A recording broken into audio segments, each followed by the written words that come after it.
समाचार तटस्थ समाचार समाज बदल्ने हाम्रो अभियान। नमस्कार, यो हो टाइम समाचार। म वीरेन्द्र मन्सुर गरौ। 42 जनामा कोरोना संक्रमणको पुष्टि सम्बन्धी प्रसंगबाट पछिल्लो 24 घण्टामा थप 42 जनामा कोरोना भाइरस संक्रमणको पुष्टि भएको छ भने कसैको पनि मृत्यु भएको छैन। स्वास्थ्य तथा जनसंख्या मन्त्रालयका अनुसार 4322 जनाको पीसीआर परीक्षणमा 30 जना र 1149 जनाको एन्टिजेन परीक्षणमा 12 जना गरी 42 जनामा संक्रमणको पुष्टि भएको छ। मंगलबार पछिल्लो 24 घण्टामा कोरोनाबाट 86 जना निको भएका छन् भने हाल देशभर 1198 जना सक्रिय संक्रमित रहेका छन्, जसमध्ये 1146 जना होम आइसोलेसनमा रहेका छन् भने 52 जना संस्थागत आइसोलेसनमा रहेका छन्। कोरोनाका बिरामी मध्ये 20 जना आइसियु र 3 जना भेन्टिलेटरमा उपचाररत छन्। मंगलबार थपिएसँगै नेपालमा कोरोना संक्रमितको कुल संख्या 11,18,508 पुगेको छ। यो सँगै नेपालमा मृत्यु हुनेको संख्या 11,951 पुगेको छ भने 9,65,228 जना संक्रमण मुक्त भएका छन्। नेपाल र भारतका प्रधानमन्त्रीले संयुक्त रूपमा भर्चुअल मार्फत नेपाल रेल सेवाको उद्घाटन गरिने मिति तय भएको छ। नेपालका प्रधानमन्त्री शेरबहादुर देउवा र भारतीय प्रधानमन्त्री नरेन्द्र मोदीले संयुक्त रूपमा दिल्लीबाट भर्चुअल माध्यमबाट यही 19 गते शनिबार उद्घाटन गर्नुहुने कार्यक्रम तय भएको नेपाल रेलवे कम्पनी लिमिटेडका महाप्रबन्धक निरञ्जन झाले जानकारी दिनुभयो। 3 दिने भारत भ्रमणका क्रममा प्रधानमन्त्री शेरबहादुर देउवा र भारतीय प्रधानमन्त्री नरेन्द्र मोदीले संयुक्त उद्घाटन गर्नुहुने कार्यक्रम रहेको उहाँले जानकारी दिनुभयो। भारतीय प्रधानमन्त्री मोदीको निमन्त्रणामा शुक्रबार प्रधानमन्त्री देउवा 3 दिने औपचारिक भारत भ्रमणमा जाँदै हुनुहुन्छ। जयनगर जनकपुरसम्म रेल सञ्चालन गर्न सरकारले रेल सम्बन्धी अध्यादेश ल्याएपछि उद्घाटनको मिति तय भएको महाप्रबन्धक झाले जानकारी दिनुभयो। यसअघि दोस्रो अध्यादेश निष्क्रिय भएपछि रेलको औपचारिक उद्घाटनको मिति तय गर्न कानून अर्चन पनि खडा भएको थियो। गत फागुन 1 गतेदेखि जयनगर जनकपुरसम्म ड्राई रन रेल यात्रुविहीन रेल दैनिक एकपटक सञ्चालन भइरहेको छ। ड्राई रनको सफलता पश्चात रेल सेवा उद्घाटनको मिति तय भएको महाप्रबन्धक झाले बताउनुभयो।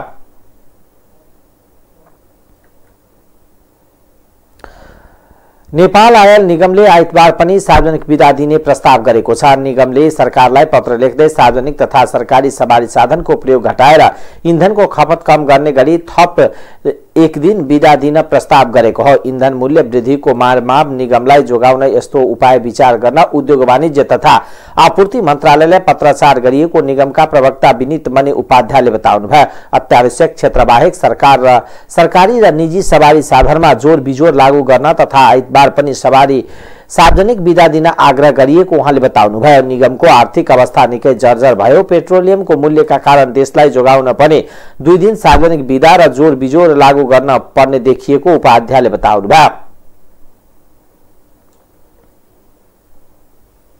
नेपालका परराष्ट्र मन्त्री डाक्टर नारायण खड्का र भारतीय विदेश मन्त्री एस जयशंकर बीच भेटवार्ता भएको छ।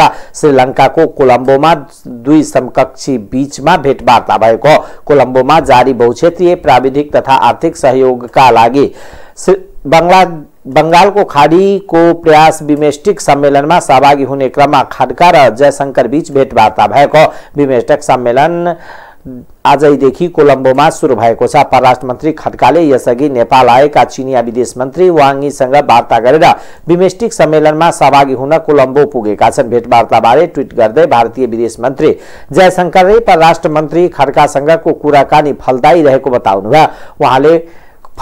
बताउनुभयो। त्यस्तै रामायण सर्किटको प्रगतिमा ध्यान दिन दुवै देश सहमत भएको पनि भारतीय विदेश मन्त्री जयशंकरले उल्लेख गर्नुभएको छ। सत्तारूढ़ नेपाली कांग्रेसले आवश्यक र परिस्थिति हेरेर स्थानीय तहको चुनावमा गठबन्धन गर्ने निर्णय गरेको छ।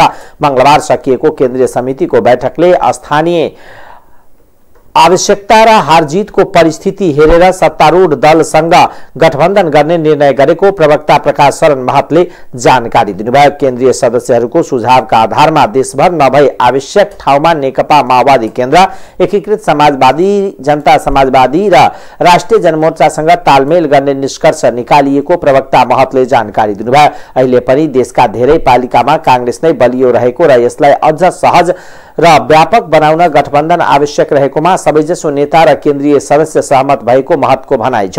स्थानीय तहमा उम्मेदवार चयन पार्टीको विधान प्रावधान र प्रक्रिया अनुसार अगाडि बढाइने पनि उहाँले बताउनुभयो। तर नेता शेखर कोइराला समूहले चुनावमा एक्लै जान प्रधानमन्त्री शेरबहादुर देउवालाई दबाब दिँदै आएको छ।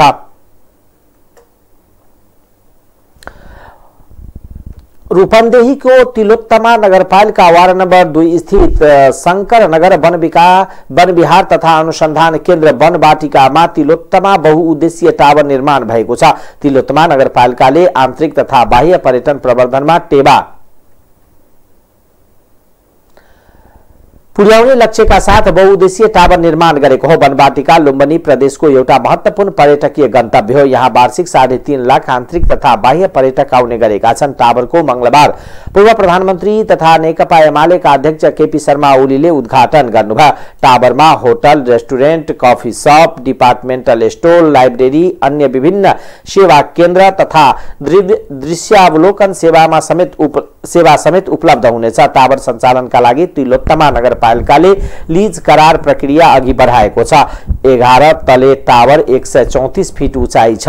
टावरको 2074 चैत 15 गते नेपाली कांग्रेस लुम्बिनी प्रदेशका तत्कालीन संसदीय दलका नेता बलदेव शर्मा पोखरेलले शिलान्यास गरेका थिए। काठमाडौँको धरहरापछिको अग्लो सुविधा सम्पन्न भनिएको टावरको भुइँतला 3595 वर्ग फिट क्षेत्रफलमा छ। टावर 25,122 वर्ग फिट क्षेत्रफलमा छ। नगरपालिका र वनबाटिकाको लागतमा साझेदारीमा निर्माण भएको टावरको लागत 11 करोड 45 लाख छ। टावरसँगै आसपासको क्षेत्रमा पर्यटन प्रवर्धनका लागि विभिन्न संरचना समेत निर्माण हुनेछ। लिफ्ट सुविधा सहित बनेको टावरसँगै 2 बिघा क्षेत्रफलमा अन्य पर्यटकीय पूर्वाधार र संरचनाहरू निर्माणको काम धमाधम अघि बढेको छ। टावरको उत्तरतर्फ स्विमिङ पुल, अगाडि म्युजिकल फाउन्डेसन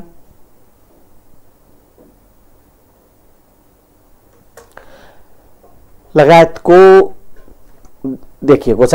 नगरपालिकाका इन्जिनियर प्रदीप बलले बताउनुभयो। टावर सबभन्दा माथिल्लो तलामा टावर तलाबाट बुटबल, भैरवा र लुम्बिनी समेत सजिलै देख्न सकिनेछ भने दूरबीनको प्रयोग गर्दा भारतको गोरखपुर, नौतनमा सम्मको शहरहरू देख्न सकिने जनाइएको छ। टावरको उद्घाटन गर्दै पूर्व प्रधानमन्त्री ओलीले एमालेले सरकारको नेतृत्व गरेको समयमा विकास, निर्माण, सामाजिक सशक्तिकरणका विभिन्न कार्यक्रम अघि बढाइएको बताउनुभयो। मन्तव्यको अधिकांश समय स्वास्थ्य, शिक्षा, पर्यटन प्रवर्धन, विकासका योजना तथा तिलोत्तमा नगरपालिकाले गरेको नमूना कामको प्रशंसा गरेका एमाले अध्यक्ष ओलीले नगरपालिकाले सञ्चालन गरेको खुल्ला पोलिथिन निषेध अभियानलाई व्यापक बनाउनु पर्नेमा जोड दिनुभयो। अब अहिले भन्ने ठाउँ केही छैन, विचारहरू के भन्छन्? अघिल्लो सरकारले फाइल लुकाइदिएछ। त्यो फाइल फेला पराउने खोज्दैछौँ। सायद उहाँहरू शुक्रबार दिल्ली जाँदै हुनुहुन्छ, फाइल खोज्नु। हामी फाइल खोज्दैछौँ। फेला पारेपछि, भेट्टाएपछि गनी पूर्जा बाँड्छौँ। यस्ता कुरा पनि मान्छेले गर्न सक्छन् है। तपाईँहरू कहाँ हो? गर्छन् कि गर्दैन मलाई थाहा छैन। यहाँका मान्छे कतिको झुट बोल्न सिपालु छन् त्यो मलाई थाहा छैन। तर कसैले त बोल्न पनि डर लाग्दैन। हाम्रो तरिका त्यो होइन। हामी झुट बोलेर मान्छे अल्मल्याउने होइन, मान्छेलाई सचेत बनाएर देशलाई विकासको बाटोमा अगाडि बढाउने हो हाम्रो। त्यसकारण म हाम्रो साथीहरूलाई आग्रह गर्न चाहन्छु, नयाँ तरिकाका साथ देश विकास कसरी गर्ने बाटो चाहिँ बनाइयो। भान्सामा चाहिँ ध्यान दिइएन भने चिल्ला बाटोमा हिँड्ने अनि बिसाको बाटो बनाएर के गर्ने? 10 वर्ष हिँड्न नपाइकन त उल्टो भइहाल्छ। बाटो बनाएपछि त बुढेसकालसम्मलाई काम लागोस् न बाटो। त्यसका लागि बिसादी खानु पर्दैन। यतापट्टि साथीहरूले ध्यान दिनुहुनेछ भन्ने मैले ठानेको छु। अब निर्वाचन आउँदैछ, मैले केही भन्नु पर्ला जस्तो लाग्दैन। तपाईँहरू आफै सजग हुनुहुन्छ। एमाले सरकारमा आएपछि, संविधान बनेपछि, हामी सरकारमा आएपछि र चुनावपछि हामी सरकारमा आएपछि देशभरिमा के भयो, देशको अवस्था भारतबाट मात्रै निर्भर भइरहेका ठाउँमा चीनतिरबाट यातायात पार गर्नु सम्झौताहरू गर्ने, आवागमन दुवैतिरबाट खुल्ने, नाकाहरू खुल्ने। अहिले उत्तरका जिल्लाहरू पनि अब दुर्गम रहेका छैनन्, दुर्गमलाई पनि हामीले सुगम बनाएका छौँ। आज जिल्ला 51 सालमा एमालेको सरकार पहिलोपल्ट बन्दाखेरि हामीले आफ्नो गाउँ आफै बनाऊ भन्ने अभियान लगेर गाउँमा विकासको बेग्लै नयाँ अभियान थाल्यो। त्यहाँदेखि गएका 3 वर्षमा त विकासका लागि अन्तरिक्षमा आफ्नो स्पेस कायम गरिएको छ। समुद्रमा हाम्रो अधिकार स्थापित गरिएको छ। विकास हुन सक्छ र हाम्रै पालामा हुन सक्छ। हामीले चौतर्फी रूपमा विकास, एउटा क्षेत्रमा मात्रै होइन सम्पूर्ण क्षेत्रमा विकास गर्नुपर्छ भनेर जुन अवधारणा अगाडि सार्यो, जुन अभियान अगाडि सार्यो, त्यसले देशमा चिन्तनमै फरक ल्याएको छ। चिन्तनमै फरक। हामीलाई पनि जाँदा गाह्रो हुन्थ्यो, सुकेर लडिएला कि नभए त्यसरी बाँस राखेको छ पहिलेमाथि काठकाउ राखेको छ र 200 रुपियाँ पनि लागेन। आफै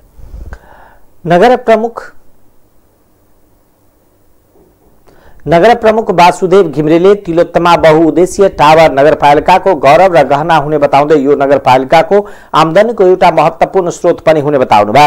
नगरपालिकाकी उपप्रमुख जागेश्वरी चौधरीले टावरको निर्माणले समग्र तिलोत्तमाको पर्यटन प्रवर्धनमा नयाँ आयाम थपिने विश्वास व्यक्त गर्नुभयो। पूर्व उप प्रधानमन्त्री एवं संघीय सांसद विष्णु प्रसाद पौडेल, राष्ट्रिय सभाका सदस्य गोपाल भट्टराई, पूर्व मन्त्री एवं प्रदेश सांसद लीला गिरी लगायत प्रदेश सांसद, विभिन्न राजनीतिक दलका नेता, विभिन्न जनप्रतिनिधि सहितको सहभागिता रहेको थियो। कार्यक्रममा तिलोत्तमा दर्पण नामक पुस्तक, डकुमेन्ट्री, गीतिको विमोचन समेत गरिएको थियो।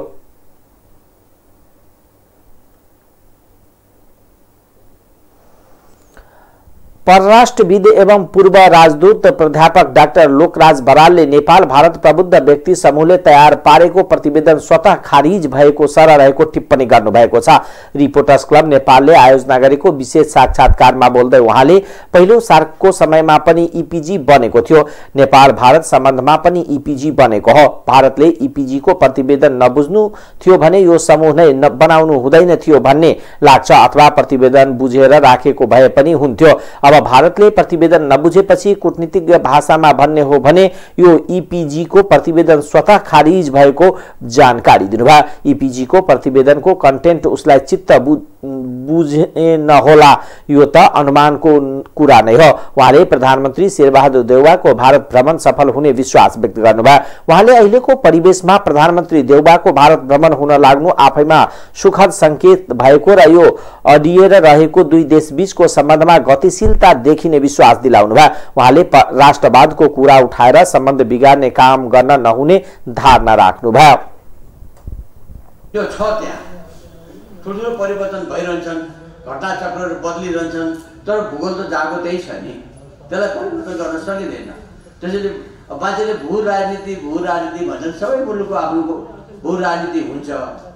त्यसकारणले अब तर हाम्रो परिप्रेक्ष्यमा चाहिँ भू राजनीति भन्नाले दुईटा मुलुकको बिचमा बसेको भौगोलिक हाम्रो देशको अवस्थिति, लोकेसन अफ आवर कन्ट्री कुन ठाउँमा छ भन्ने कुरा चाहिँ त्यसले निर्णय गर्छ। त्यसकारणले भूगोलले नै हाम्रो धेरै कुरा निर्धारण गर्छ। दक्षिणतिर फर्किएको छ, अब त्यही उत्तरतिर चीनतिर फर्केको भए नेपाल यसको अवस्था अर्कै हुन्थ्यो। दक्षिणलाई उत्तर पार्न सकिँदैन। त्यसकारणले भौगोलिक डिटर्मिनिजम भनौँ, त्यसले निर्धारण गर्ने कुरा धेरै छन्।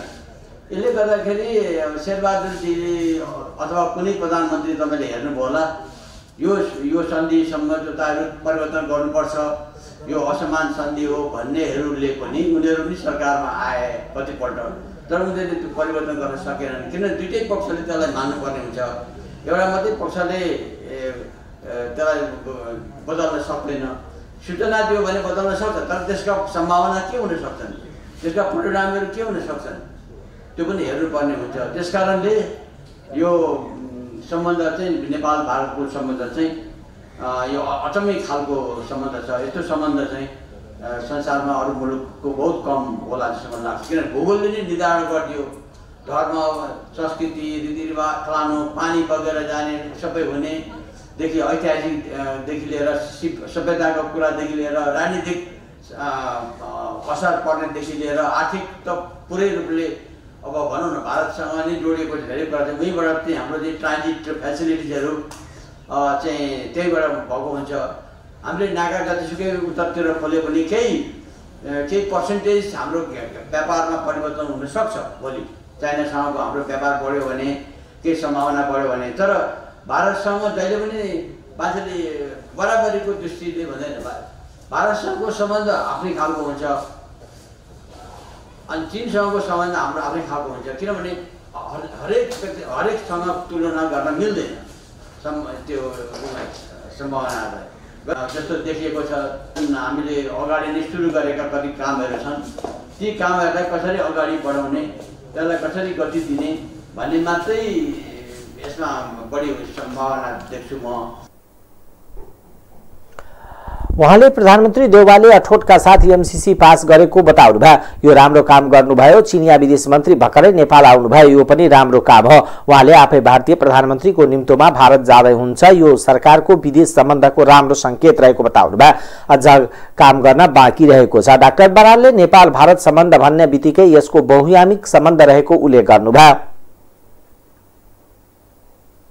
संघीय संसद अन्तर्गत संसदीय सुनवाई समितिले सर्वोच्च अदालतका लागि प्रस्तावित न्यायाधीश तिले प्रसाद श्रेष्ठको नाम सर्वसम्मतले अनुमोदन गरेको छ।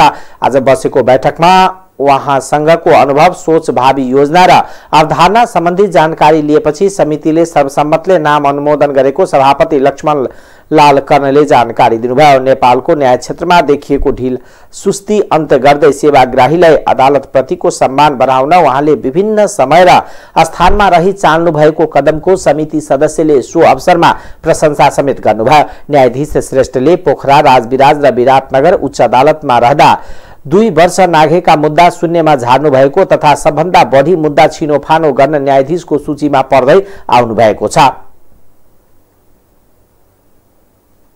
हुन आएकोमा संघीय संसदको संयुक्त बैठक र संयुक्त समिति कार्य सञ्चालन नियमावली 2075 को नियम 25 र 26 तथा संसदीय सुनवाई समितिको कार्यविधि 2075 बमोजिम प्रस्तावित व्यक्तिको सुनवाई गर्दा योग्यता, क्षमता र अनुभवको आधारमा उक्त पदको लागि योग्य देख्नु भएको हुँदा संघीय संसदको संयुक्त बैठक र संयुक्त समिति कार्य सञ्चालन नियमावली 2075 को नियम 26 को उपनियम 5 बमोजिम सर्वोच्च अदालतको न्यायाधीश पदमा नियुक्तिको लागि प्रस्तावित श्री तिल प्रसाद श्रेष्ठको नाम सर्वसम्मतिले अनुमोदन गरियो पर्छ भन्ने मैले यहाँ आफ्नो योजनामा पेश गरेको छु। मुद्दा व्यवस्थापनमा अदालती नियन्त्रण कायम हुने स्थिति कायम हुनुपर्छ भन्ने कुरामा म यहाँ आफ्नो योजनामा राखेको छु। सुधार योजनाको कार्यान्वयनमा सरकारवाला निकायहरू खास गरेर महान्यायिकताको कार्यालय र बार सङ्घको सहयोग र समन्वय अभिवृद्धि गर्नुपर्छ भन्ने मेरो योजनामा राखेको छु। न्यायिक काम कारबाहीमा एकरूपता हुनुपर्छ र यसको लागि सरकारले नेतृत्वदायी भूमिका निर्वाह गर्नुपर्छ भन्ने कुरामा मैले यहाँ राखेको छु। सार्वजनिक चासो र सरकारका मुद्दाहरूको सुनवाईलाई प्राथमिकतामा राख्नुपर्छ भन्ने पनि मैले राखेको छु। गुनासो सुनवाई प्रणालीलाई प्रभावकारी बनाई गुनासोका सम्बन्धमा भएका कारबाहीको जानकारी सम्बन्धित गुनासोकर्ताले पाउने व्यवस्था हुनुपर्छ भन्ने पनि मैले राखेको छु। न्यायिक कामको प्रकृति, अदालतमा प्राप्त सेवा र अवलम्बन गरिने कार्यविधिको बारेमा आम जनसमुदायलाई जानकारी सम्प्रेषणको लागि विविध उपायहरू अवलम्बन गर्नुपर्छ भन्नेमा पनि मैले जोड दिन चाहेको छु। न्याय प्रणालीलाई पीडित मैत्री बनाउन मुलुकका सबै अदालतमा अभियान सञ्चालन गर्नुपर्दछ। मेरो व्यक्तिगत कार्य सम्पादन म राख्न चाहन्छु। सबै न्यायाधीश मध्ये कसले बढी मुद्दा फर्सेट गर्यो भन्ने पनि कुरा आउँछ। हाम्रो वार्षिक प्रतिवेदनमा त्यो हुन्छ। आर्थिक वर्ष 75-76 मा म राजविराज थिएँ। सबभन्दा बढी फर्सेट गर्ने न्यायाधीशको सङ्ख्या 1205, त्यो मै थिएँ र म प्रथम हुन सकेँ। आर्थिक वर्ष 76-77 म विराटनगरमा थिएँ। त्यतिबेला सबभन्दा बढी न्यायाधीश फर्चुट गर्ने न्यायाधीशले 751 फर्चुट गर्नुभएको थियो, मेरो 616 थियो। म 5औं स्थानमा पर्न सकेँ। आर्थिक वर्ष 77-78 सबभन्दा बढी मुद्दा फर्चुट गर्ने सङ्ख्या 703 थियो र त्यो न्यायाधीश पनि मै थिएँ। आर्थिक वर्ष 78-79 को यो फागुनसम्म सबभन्दा बढी मुद्दा फर्चुट गरेको सङ्ख्या 732 हो र त्यो 732 फर्चुट गर्ने पनि मै हुँ। आर्थिक वर्ष 76-77 मा उच्च अदालत विराटनगरमा पदस्थापना भएपछि थालिका सुधार प्रयासहरू, म जब त्यहाँ गएँ मेरा 55वटा बुदाका सुधारका कार्यक्रमहरू थिए। म सबै बारका साथीहरू र मेरा कर्मचारी न्यायाधीशज्यूहरूसँग मैले राखेँ र म त्यो सबै 55 बुदा मैले यहाँ राखेको छैन, मैले केही सायद म राख्छु। मैले सर्वप्रथम त मिसन 2+0 अहिले इन्डियाले मिसन 5+0 भनिरहेको छ सुप्रिम कोर्टले। त्यो भनेको 5 वर्षे मुद्दालाई 0 मा ल्याउने भनेको हो र मैले 2+0 त्यो भनेको मैले 2 वर्षे मुद्दालाई 0 मा ल्याउँछु भन्ने मेरो अभियान थियो र एउटा त्यसको लागि छुट्टै अभियान फाँट खडा गरेँ र त्यसलाई मैले हस्पिटलमा आइसियु कक्ष भने। जसरी गम्भीर बिरामीहरूलाई आइसियुमा राखिन्छ त्यस्तै गरी 2 वर्ष नआएका पुराना गम्भीर मुद्दाहरूलाई आइसियुमा राख्नुपर्छ। मैले त्यसको नाम आइसियु त भनिनँ, अभियान फाँट भनेर राखेँ।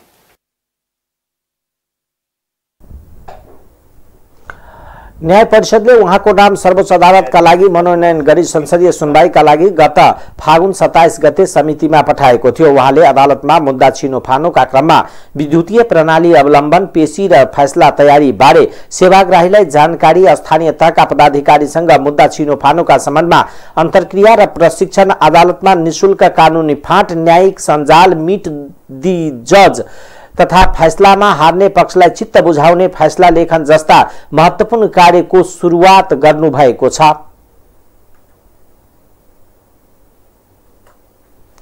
नेपाली कांग्रेसका नेता प्रकाशमान सिंहले आगामी चुनावमा खरो ढंगले प्रतिस्पर्धामा उत्रिन कांग्रेस नेता कार्यकर्ताहरूलाई निर्देशन दिनुभएको छ। कांग्रेसका प्रतिस्पर्धी कम्युनिस्ट भएको भन्दै उहाँले चुनावमा खरो ढंगले उत्रिनु पर्ने बताउनुभयो।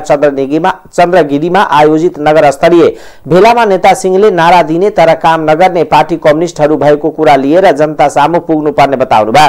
उहाँले 2046 साल यताको राजनीतिक परिवर्तनपछि अपेक्षाकृत विकास नहुनुमा एमाले मुख्य बाधक भएको आरोप समेत लगाउनुभयो। कांग्रेसका एक महिने चुनावी अभियानले देशभर हलचल ल्याएको दावी गर्दै उहाँले जनताको घरमा पुग्दा शालीनता र नम्र व्यवहार देखाउन कार्यकर्ताहरूलाई निर्देशन दिनुभयो। स्थानीय निकायको चुनावमा पार्टीका उम्मेद्वार सिफारिस र चयन पार्टी विधान अनुसार गर्नुपर्ने बताउँदै उहाँले विधानको व्यवस्था भन्दा बढी सिफारिस गरेर आफू लोकप्रिय बन्ने र दोष अरू नेताको टाउकोमा थुपार्ने काम नगर्न निर्देशन समेत दिनुभयो। चीन सरकारबाट प्राप्त सीमा वारपार रेलमार्ग सम्भाव्यता अध्ययन सम्बन्धी प्राविधिक सहायता स्वीकार गर्ने निर्णय गरेको छ। सोमबार बसेको मन्त्री परिषदको बैठकले सो निर्णय गरेको हो। बैठकले दुग्ध विकास संस्थानको महाप्रबन्धक पदमा सञ्जीव झालाई नियुक्ति गरेको छ। सोमबार बसेको मन्त्री परिषदको बैठकले सर्लाही बलराम नगरपालिका 3 निवासी झालाई संस्थाको महाप्रबन्धक पदमा नियुक्ति गर्ने निर्णय गरेको सरकारका प्रवक्ता तथा संचार तथा सूचना प्रविधि मन्त्री ज्ञानेन्द्र बहादुर कार्कीले जानकारी दिनुभयो। 20औं संस्करणको सम्मेलनमा सहभागी हुन राष्ट्रिय योजना आयोगका उपाध्यक्ष डाक्टर विश्वनाथ पौडेलको नेतृत्वको टोलीको भ्रमणमा समर्थन गर्ने, अख्तियार दुरुपयोग अनुसन्धान आयोगका सचिव श्री तोयम रायको मिति 2078-12-18 देखि 2078-12-27 सम्मको भारत भ्रमण स्वीकृत गर्ने, नेपाल राजस्व परामर्श विकास समितिको सदस्यमा स्याङ्जा जिल्ला वाली नपा वडा नम्बर 8 का श्री लेखनाथ शर्मा पगेनी र काठमाडौँ जिल्ला नागार्जुन नपा वडा नम्बर 1 का डाक्टर जीवन अंगाईलाई नियुक्त गर्ने, जनवादी गणतन्त्र चीन सरकारले प्रस्ताव गरेको आर्थिक तथा प्राविधिक सहायता सम्झौता अन्तर्गत प्राप्त हुने अनुदान सहायता र सीमा वारपार रेलमार्ग सम्भाव्यता अध्ययन सम्बन्धी प्रविधि सहायता स्वीकार गर्ने, चीन सरकारसँग भएको implementation agreement of China aid on oil and gas resources survey project in Nepal सम्झौताको 2 वर्ष समयावधि थप गर्ने, नेपाल र जनवादी गणतन्त्र चीन बीच शून्य भन्सार तथा कोटारहित कोटा फ्री सुविधा सम्बन्धी LOE स्वीकृत गर्ने, नेपाल र जनवादी गणतन्त्र चीन बीच ग्रिड आबद्धताको सम्भाव्यता अध्ययन सम्बन्धी सम्झौता स्वीकृत गर्ने, दुग्ध विकास संस्थाको महाप्रबन्धक पदमा बलरा नपा 3 सर्लाही निवासी सञ्जीव झालाई नियुक्त गर्ने, जापानका लागि नेपालका पूर्व राजदूत केदार भक्त माथेमालाई जापान सरकारबाट प्रदान गरिने the order of Japan, the order of the rising sun gold and silver star सम्मान ग्रहण गर्न स्वीकृत दिने, राष्ट्रिय भूमि आयोगको सदस्यमा श्री भैरव रेग्मी तानसेन 4, पाल्पा र नापी विभागको उपमहानिर्देशक श्री करुणा केसीलाई तोक्नु, चितवन इन्जिनियरिङ क्याम्पस रामपुर चितवनलाई ब्याचलर अफ आर्किटेक्चरमा विद्यार्थी सङ्ख्या 24 जना सहितको नयाँ कार्यक्रम अध्यापन गराउन अस्थायी मान्यता प्रदान गर्ने, समूहको राजपत्राङ्कित प्रथम श्रेणीका पदहरूमा नियुक्त तथा पदस्थापना गर्ने। प्रवक्ता कार्कीले यही चैत 18 देखि 27 गतेसम्म अख्तियार दुरुपयोग अनुसन्धान आयोगका सचिव त्वयम रायको भारत भ्रमण स्वीकृत गरेको बताउनुभयो। यससँगै सरकारले विभिन्न 14 वटा निर्णय गरेको छ। विवेकशील साझा पार्टीका अध्यक्ष रविन्द्र मिश्र विरोधी पक्षले पार्टी केन्द्रीय कार्यालयमै पत्रकार सम्मेलन गर्न खोजेपछि तनाव स्थिति सृजना भएको छ। असन्तुष्ट पक्षले सोमबार बैठक गरेर अध्यक्ष मिश्रलाई किन कारबाही नगर्ने भनेर 3 दिने स्पष्टीकरण सोध्ने निर्णय गरेको थियो। त्यसबारे जानकारी दिन पार्टी केन्द्रीय कार्यालय बखण्डुलमा 11 बजे पत्रकार सम्मेलन आयोजना गरिएको थियो। त्यो कार्यक्रम रोक्न अध्यक्ष मिश्र पक्षले कर्मचारी बाहेक अन्यका लागि पार्टी केन्द्रीय कार्यालय बन्द गरेको सूचना जारी गरेको छ। अनाधिकृत व्यक्तिहरूको कार्यक्रम गर्न खोजेको र त्यसका कारण उत्पन्न जोखिमलाई ध्यानमा राखी अनिश्चितकालका लागि कार्यालय बन्द गरेको सूचनामा उल्लेख छ।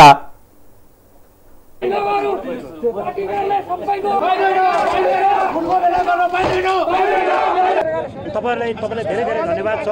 यो विषम परिस्थितिमा हामीले हाम्रो आधिकारिक कुराहरू राख्न पाएका छैनौँ। उहाँहरूको मात्रै कुराहरू मिडियामा गएको छ। यसकारण म तपाईहरुसँग विनम्र अनुरोध के गर्छु भन्दाखेरि हाम्रो बारेमा आधिकारिक धारणा के हो भन्नको लागि, हामीमाथि भएका अन्यायहरू तपाईले थाहा पाउनको लागि, आम नागरिक माझ र सदस्यहरूको माझमा पुर्याइदिनको लागि तपाईहरुले हामीलाई सहयोग गरिदिनु होला। हाम्रा कुराहरूलाई पनि जोडतोडको ढङ्गले प्रसारण गरिदिनु होला। सूचनाको हक प्रयोग गरेर विवेकशील साझा पार्टीको आधिकारिक केन्द्रीय सदस्यको लिस्टमा आएका थियौँ। त्यसमा 163 जना विवेकशील साझा पार्टीको जुन केन्द्रीय समिति छ त्यसको अधिकांश बहुमत साथीहरू हाम्रो पक्षमा हुनुहुन्छ। अहिले बाहिरबाट हेर्दा फेरि यो पार्टी अध्यक्ष रविन्द्र मिश्रको जस्तो देखिएको छ, तर त्यो होइन। भित्रपट्टिको कुरा अर्कै देखिन्छ। कुनै पनि हालतमा प्रवेश गर्न दिँदैनौँ। अध्यक्ष रविन्द्र मिश्रले जुन विवेकशील साझा पार्टीलाई राजावादी पार्टी बनाउने अभियानमा लाग्नुभयो र जुन हिसाबले वैकल्पिक राजनीतिलाई राप्रपामा लगेर समाहित गर्ने षड्यन्त्र गर्नुभयो, त्यसको हामी घोर भर्त्सना गर्छौँ र पार्टी जोगाउनको लागि बहुमत केन्द्रीय सदस्यहरू हिजो निर्वाचन आयोगमा गइसक्नु भएको छ। त्यसको हामी विरोध मात्रै गर्दैनौँ। पार्टी कार्यालयमा लगभग उस्तै समयमा जुदाउने गरेर कार्यक्रमको आयोजना गर्ने स्थिति भएपछि यहाँ अलिकति तनाव स्थिति भयो।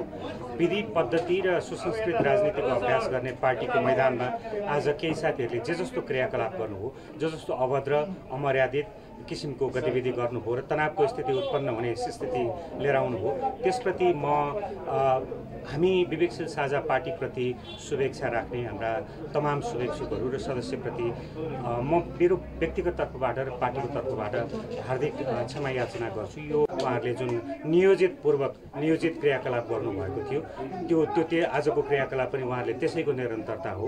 र अब सारमा भन्नुपर्दा यो पार्टी विगत केही समय यता विकृत वामवादी सोच र विकृत वामवादी स्कुलिङको कब्जामा पर्न गइरहेको थियो। हामी त्यो स्थितिमा हुने थिएन। तर यहाँ त के भने अलिकति मुडेबल देखाएर, अलिकति तपाईँको डर त्रास देखाउन खोजेर बाहिर बाहिरका मान्छेहरू ल्याएर जसरी धम्काउने तर्साउने स्थिति उहाँहरूले आज पनि स्थिति सृजना गर्नुभयो।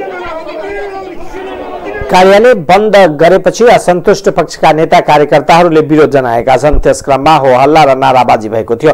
असहज स्थिति उत्पन्न भएपछि प्रहरी परिचालन गरिएको थियो। अब आर्थिक समाचार।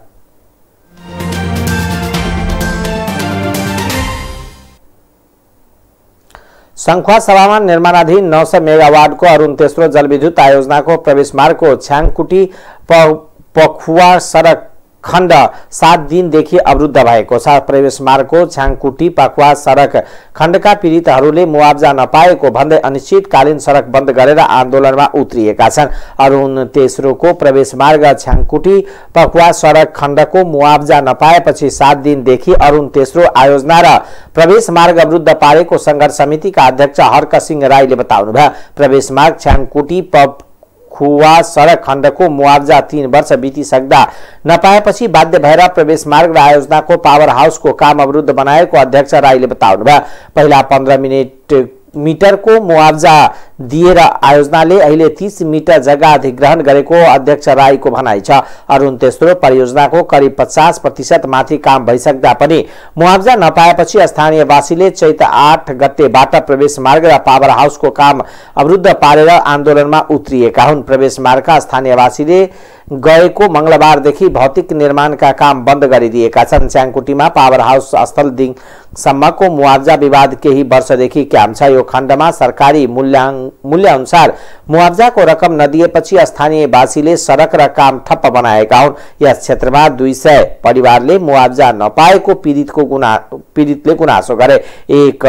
कुल 1 खर्ब 44 अर्ब रुपैयाँ लागत निर्माणमा भइरहेको आयोजनाको काम सन् 2024 मा उत्पादन सुरु गर्ने लक्ष्य लिएको छ। अरुण तेस्रो जलविद्युतको निर्माणको काम भारतीय सतलज जलविद्युत निगम र एसजेभिएनले गरिरहेको छ। 2 कम्पनी मार्फत अन्य 20 भन्दा बढी साना निर्माण कम्पनीले काम गरिरहेको आयोजनाले जनाएको छ। अरुण तेस्रो जलविद्युत परियोजनामा भारतीय र नेपाल सहित 3000 भन्दा बढी मजदुर कार्यरत छन्।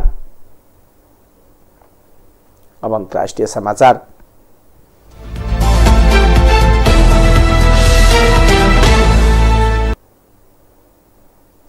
रूसले युक्रेनमाथि आक्रमण सुरु गरेपछि भारत र चीनले रूसबाट पेट्रोलियम पदार्थको आयात बढाएका छन्। यसअघि पनि रूसी तेलको सबभन्दा ठूलो आपूर्तिकर्ता रहेको चीन र मुख्य आपूर्तिकर्ताको रूपमा रहेको भारतले युद्ध सुरु भएपछि रूस तेलको आपूर्ति अझ बढाएको इकोनोमिक्स टाइमले जनाएको छ। अमेरिकाले रूसी तेलमा प्रतिबन्ध लगाएपछि रूसले चीन र भारतलाई अझ सस्तोमा पेट्रोलियम पदार्थ दिएको इकोनोमिक्स टाइम्स पत्रिकाले दावी गरेको छ। युद्धका कारण पेट्रोलियम पदार्थको भाव बढिरहेको बेला अमेरिकाले रूसी तेलमाथि लगाएको प्रतिबन्धले पेट्रोलियम पदार्थको मूल्य आपूर्ति तथा प्रयोगकर्ता चीन र भारतलाई भने राहत मिलेको छ। अमेरिका तथा युरोपेली संघका प्रतिबन्धका कारण रूसले धेरै मात्राको तेल बिक्री गर्न असफल हुने आकलनका बीच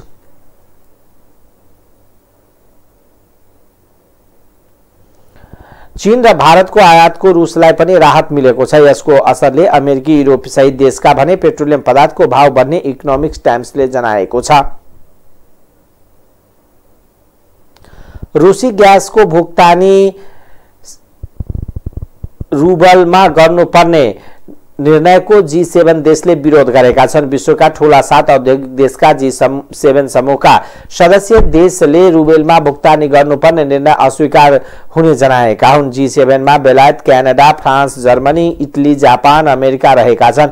G7 देशका ऊर्जा मन्त्रीहरूले रूसले विद्यमान सम्झौताको एकपक्षीय उल्लङ्घन गरेको निष्कर्ष निकालेको समाचार संस्था APF ले जनाएको छ। जर्मन अर्थमन्त्री रोबर्ट हावेकले रूसी राष्ट्रपति व्लादिमिर पुटिनको मागको पालना नगर्ने सरोकारवाला कम्पनीलाई आह्वान गर्नुभएको छ।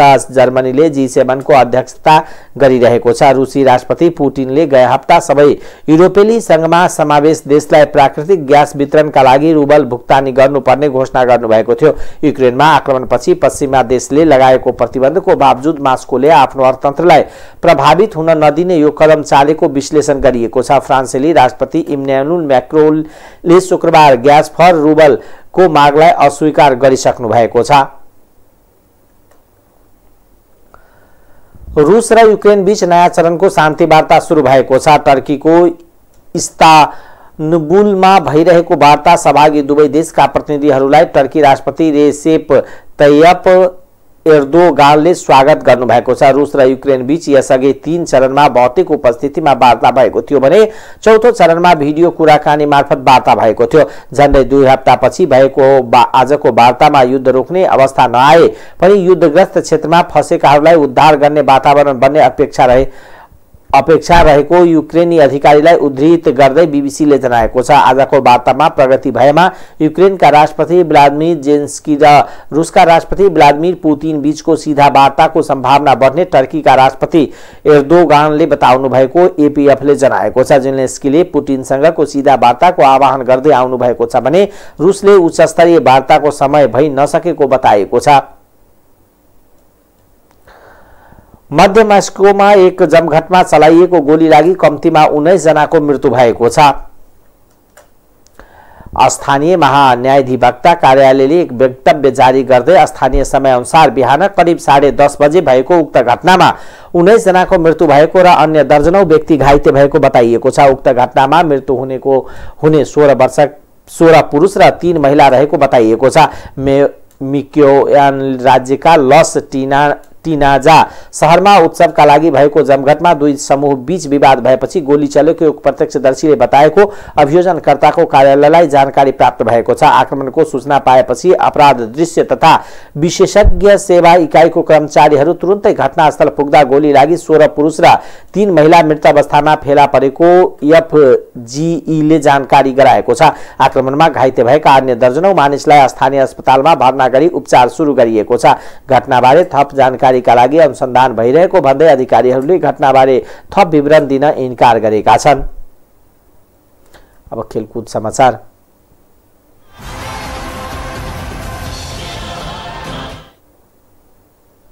त्रिदिवसीय टी20 श्रृंखलामा मलेसिया पपुवा न्युगिनी पीएनजीलाई 8 रनले हराएको छ। मलेसियाले दिएको 181 रनको लक्ष्य पछाएको पीएनजीले 19 ओभर 3 बलमा 172 रन अल आउट भयो। त्रिदेशीय टी20 श्रृंखला नेपालले दोस्रो खेल बुधबार मलेसियासँग र तेस्रो खेल पनि बिहीबार पीएनजीसँग खेल्नेछ। टाइम समाचार अहिलेको लागि यति नै। हेर्दै गर्नुहोला टाइम्स टेलिभिजन। नमस्कार।